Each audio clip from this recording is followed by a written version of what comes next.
Very warm welcome to Guru Mantra Shiksha Ka Granth. Hopefully everyone is fine and doing good. So guys, uh,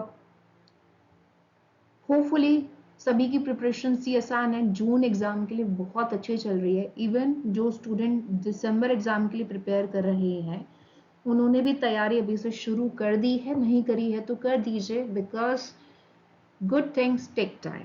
अगर आपको deeply in depth चीज़ों को पढ़ना है तो आपको अभी से तैयारी शुरू करनी पड़ेगी। एक फार्मूला बेस्ड न्यूमेरिकल सीरीज मैंने शुरू की थी जिसमें आई टोल्ड यू कि I will be covering all the 13 units के न्यूमेरिकल, और हम कुछ पॉइंट्स की हेल्प से या फिर आप कह लीजिए फॉर्मेट की हेल्प से चीज़ को जो है कवर कर रहे हैं। जैसे इकोलॉजी के हम 4 फॉर्मूला बेस्ड टॉपिक्स को, न्यूमेरिकल्स को, क्वेश्चंस को देख चुके हैं, उनके पीछे थ्योरी देख चुके हैं, उनसे रेलेवेंट फॉर्मूला भी देख चुके हैं। तो वही फॉर्मेट हम बाकी के चीज़ों के लिए भी अप्लाई करेंगे। अभी इकोलॉजी में और सेशंस भी I will be adding, but थोड़ा मोनोटोनस ना हो, इसलिए जो है साइड बाय साइड में दूसरी यूनिट को भी लेकर चल रही हूँ। That is very important. Cell biology जो कि एक कोर सब्जेक्ट रहता है मल्टीपल एग्जाम्स में, वहां पर वैसे तो बहुत सारे न्यूमेरिकल आपको देखने को नहीं मिलेंगे, लेकिन 2-3 ऐसे पोर्शंस हैं जहां पर आपको न्यूमेरिकल क्वेश्चंस मिल सकते हैं। तो आज की वीडियो में जो हम देखने वाले हैं that is from cell cycle and division, formula based numerical question. थोड़ा सा कंसेप्ट को समझेंगे, कुछ मेजर इंपॉर्टेंट मास्टर स्लाइड्स या डायग्राम को देखेंगे, फॉर्मूला को देखेंगे, एंड इससे रिलेवेंट किस तरीके के क्वेश्चंस पूछे गए हैं वो भी हम देखेंगे। चलिए without any further delay let's start. So guys, cell division and cell cycle में आपसे पूछा जाता है माइटोटिक इंडेक्स को कैलकुलेट करने के लिए। तो माइटोटिक इंडेक्स समझने के लिए सबसे पहले तो आपको सेल साइकिल के बारे में पता चलना चाहिए, उसके फेसेस के बारे में पता होना चाहिए। माइटोटिक इंडेक्स क्या है? It defined as a ratio between the number of a population cell undergoing mitosis to its total number of cell. Cell cycle के कंसेप्ट्स में नेक्स्ट अभी स्लाइड में आपको थोड़ा सा रिकॉल कराने की कोशिश करूंगी, बट होपफुली सबको पता होगा कि कुछ स्टेप वाइज मैनर में पूरे स्टेप्स फॉलो होते हैं। गैप 1 फेस है, एस फेस है, G2 फेस है, and then finally M phase में जाकर सेल जो है वो डिवाइड कर गया। यहाँ 4 सब स्टेजेस आप देखते हैं, प्रोफेस, मेटाफेस, एनाफेस एंड टेलोफेस। तो माइटोटिक इंडेक्स आपके सामने एक बहुत अच्छा स्टेन्ड डायग्राम जहां पर आपको डिफरेंट टाइप का लाइक अपीयरेंस दिख रहा है, जहां पर आपको कहीं पर एनाफेस होता हुआ क्लियरली विजिबल है, सेपरेशन ऑफ क्रोमोसोम्स जो है वो दिखाई दे रहा है, कहीं पर आपको क्रोमेटिन्स का कंडेंसेशन दिखाई दे रहा है, कहीं पर आपको इक्वेटर पर चीजें दिखाई दे रही हैं। तो you can see different cells in different stages. तो माइटोटिक इंडेक्स में हम वही रेशियो देखते हैं कि टोटल पॉपुलेशन में से कितनी पॉपुलेशन जो है वो माइटोसिस को परफॉर्म कर रही है, divided by total number of cell. Exact क्या फॉर्मूला यूज होता है चलिए देखते हैं। सो फॉर्मूला जो इंपॉर्टेंट है, that is what you need to recall and remember, is mitotic index is equal to number of cells with visible chromosomes, because again अगर हम माइटोसिस में जाते हैं तो विजिबिलिटी अच्छी हो जाती है, divided by total number of cells, कि टोटल मीडियम में कितने सेल्स थे। यहाँ पर बहुत अच्छा स्टेन डायग्राम है। अगेन आप इंटरफेस में देखते हो तो लेवल ऑफ कंडेंसेशन इतना अच्छा नहीं होता, और इंटरफेस में हम कितनी स्टेजेस की बात करते हैं, हम 3 स्टेजेस की बात करते हैं। गैप 1 फेज जो कि सबसे लॉन्गेस्ट फेज है इंटरफेस का भी और सेल साइकिल का भी। एस फेज जहां पर डीएनए रेप्लिकेशन या फिर डीएनए सिंथेसिस होता है। गैप 2 फेज जहां पर growth and preparation for mitosis होता है। तो ये सब के सब आपके इंटरफेस में आ जाते हैं। उसके बाद सेल एंटर करता है एम फेज में फाइनली, ताकि सेल डिवीजन हो सके, साइटोकिनेसिस, कैरोकिनेसिस का प्रोसेस फॉलो होके। लेकिन यहाँ पर फिर से आप 4 सब स्टेजेस देखते हैं जहां पर आप अलग अलग फीचर्स को देखते हैं, prophase, metaphase, anaphase and telophase. Prophase में आप विजिबल चेंजेस देख रहे हैं, condensation is there, nuclear envelope की ब्रेकिंग आप देखते हैं। मेटाफेस में आप देखते हैं इक्वेटर पर सारे के सारे क्रोमोसोम्स लाई करते हैं। एनाफेस पर आप देखते हैं सिस्टर क्रोमेटिड्स का सेपरेशन होता है। एंड टेलोफेस में फाइनली साइटोकिनेसिस से इक्वल साइटोप्लाज्म डॉटर सेल्स को मिलता है। तो ये सारा का सारा जो लास्ट का है, प्रोफेस, मेटा, एना, टेलो, ये माइटोटिक सेल जहां विजिबिलिटी अच्छी है डिवाइडेड बाय कितना नंबर हमें दिया हुआ है। तो चलिए इस फॉर्मूला को और थ्योरी को हम एक क्वेश्चन में अप्लाई करने की कोशिश करते हैं जो कि ऑलरेडी आपसे पूछा गया है। ज्यादा प्रोबेबिलिटी है कि क्वेश्चन जो आएगा वो सेक्शन सी में ही आएगा।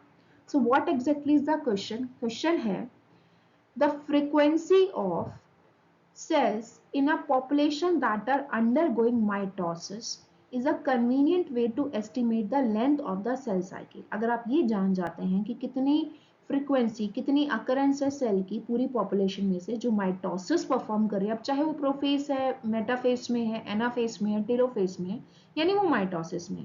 ये एक बहुत ही सुलभ, एक कन्वीनियंट तरीका है length of the cell cycle जानने के लिए। अब यहाँ से एक्चुअल क्वेश्चन शुरू है। आपको क्या करना है? Cell cycle in the liver of adult mouse by measuring the mitotic index liver slices are prepared। उनको प्रिपेयर किया गया, माउस का यहाँ एग्जाम्पल है, लीवर सेल्स का एग्जाम्पल है, और क्या कर दिया गया? स्टेन कर दिया गया। स्टेनिंग से क्या है? विजिबिलिटी अच्छी हो जाएगी। अलग अलग डाइज इस्तेमाल होती है। Carmine is again one of the dye, Giemsa है जो कि स्टेन करने के लिए यूज होगी। तो स्टेनिंग इसलिए करी है ताकि हम माइटोटिक सेल्स को देख सके, क्योंकि वहां पर अपीयरेंस अलग होगी, जैसे अभी मैंने पीछे आपको पिक्चर दिखाई। ऐसा पाया गया कि टोटल 25,000 सेल में से केवल 3 सेल्स ऐसे थे जो माइटोसिस परफॉर्म कर रहे थे। आपको ये अज्यूम करना है कि एम फेज जो है वो 0.5 आवर या 30 मिनट्स के लिए रहा, तो approximately length of the cell cycle in liver of an adult mouse कितना होगा। तो इसको कैसे कैलकुलेट करना है, एक बार कैलकुलेशंस हम देखते हैं। तो फॉर्मूला वही है एवरी वन ऑफ यू, और अगेन अगर आपको लाइक माइटोटिक इंडेक्स निकालना है तो ये सारा का सारा आपको अप्लाई करना पड़ेगा whatever scenario is given to you. अब यहाँ पर एडिशनल इंफॉर्मेशन हमें आर्ट्स की भी दे रखी है, तो उसको भी हम कंसिडर करेंगे। Number of cells in prophase, meta, ana, telo. अगर कई बार क्या होता है कि हमें अलग अलग दिए होते हैं कि प्रोफेस में मान लीजिए 10 है, एनाफेस में 15 है, या फिर आप इससे पहले मेटाफेस में 10 है, टेलोफेस में पूरे पॉपुलेशन में 25 है, तो हमको ये सारे कैलकुलेट करने पड़ेंगे, ऐड करने पड़ेंगे। और स्टैंडर्ड आप ले सकते हो 1000। अब यहाँ पर हमें वैल्यूज दी हुई है तो हम वही कंसिडर करेंगे। 3 डिवाइडेड बाय टोटल कितना है? 25,000। इसको और सिंप्लीफाई करने के लिए आपने इसको 100 से मल्टीप्लाई कर दिया। अब क्योंकि उसने बोला है हाफ आवर के लिए माइटोसिस रहता है, तो आवर टाइमिंग भी हमें कंसिडर करनी है, बिकॉज जो हमसे सवाल पूछा गया है वो टाइमिंग्स के रिगार्ड में ही पूछा गया है। 0.5 hour that is given divided by ये जो पूरी की पूरी आपकी वैल्यू आई है, माइटोटिक इंडेक्स आया है, यानी कि आपको एक एडिशनल स्टेप और करना है, टाइम डिवाइडेड बाय आपका माइटोटिक इंडेक्स। और ये टाइम भी किसका टाइम है? माइटोटिक फेज का या माइटोसिस वाले फेज का। ये वो टाइम है जो आपको गिवन हो, और ये जो आपने ऊपर फॉर्मूला से निकाला है। तो अप्रोक्सीमेटली आप देख रहे हैं 42 आवर्स जो है यहाँ पर आंसर है, जो कि ऑप्शन नंबर बी में दिया गया है। हालांकि इस तरीके के क्वेश्चंस की फ्रिक्वेंसी न्यूमेरिकल पोर्शन में कह रही हूँ बहुत ज़्यादा नहीं है। सेल साइकिल रेगुलेशन तो बहुत इंपॉर्टेंट है, 10 आउट ऑफ 10 क्वेश्चन वहां से आएगा, लेकिन न्यूमेरिकल पोर्शन से आएगा या नहीं आएगा ये हमेशा सेटल नहीं रहता। You should be prepare for the worst. हो सकता है आपसे पूछ लिया जाए, क्योंकि पहले भी पूछा गया है। मैं यूँ नहीं कहूँगी हर बार पूछा गया, लेकिन हाँ 2-3 बार ही पूछा गया है। तो मेक श्योर ये फॉर्मूला अपने माइंड में रखिए, एंड क्वेश्चन आता है तो फटाफट से आप उसका आंसर निकाल दें। सो गाइस यहाँ पर कुछ एडिशनल इन्फॉर्मेशन है जो आप देख सकते हैं। चैनल को जरूर सब्सक्राइब कीजिए। मेरी एक बुक है most life sciences most important mind maps with quick revision, जिसमें मैंने यूनिट 1 टू यूनिट 13 के कुछ माइंड मैप्स ड्रॉ किए हैं कुछ इजीएस्ट मैनर में, सो दैट आप कॉम्पिटिटिव एग्जाम्स के लिए उसको रिविजन के लिए यूज कर सकें। बहुत ही सिंप्लीफाइड वे में माइंड मैप्स हैं, जिसका इंडेक्स मैंने अपने टेलीग्राम चैनल गुरुमंत्र पर भी पूरा का पूरा शेयर किया हुआ। Apart from that Amazon, Flipkart दोनों पर ये अवेलेबल है, गुरुमंत्र अकेडमी पर भी अवेलेबल है। आपको कोई भी क्वेरी है इससे रिलेवेंट तो आप मुझे इस नंबर पर कॉन्टैक्ट कर सकते हैं। मेक श्योर इसका बेनिफिट जरूर लें, बिकॉज मैंने बहुत कंसाइज वे में सारी चीज़ों को कंपाइल किया है, जो कि लास्ट मोमेंट पर बहुत ज़्यादा आपके लिए यूजफुल होगी। Think you know that I am one of the educator on Unacademy also, तो नेहा तनेजा नाम से आप मुझे वहाँ पर फॉलो कर सकते हैं अपनी CSI नेट प्रिपरेशन के लिए और अदर लाइफ साइंस के कॉम्पिटिटिव एग्जाम्स के लिए भी।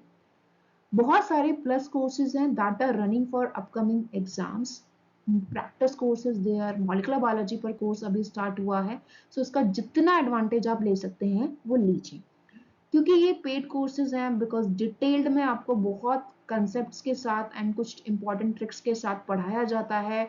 3-3 घंटे के मॉक टेस्ट हैं, PYQs हैं, रिकॉर्डेड सेशंस हैं, and you here you will be getting all the units complete CSIR syllabus।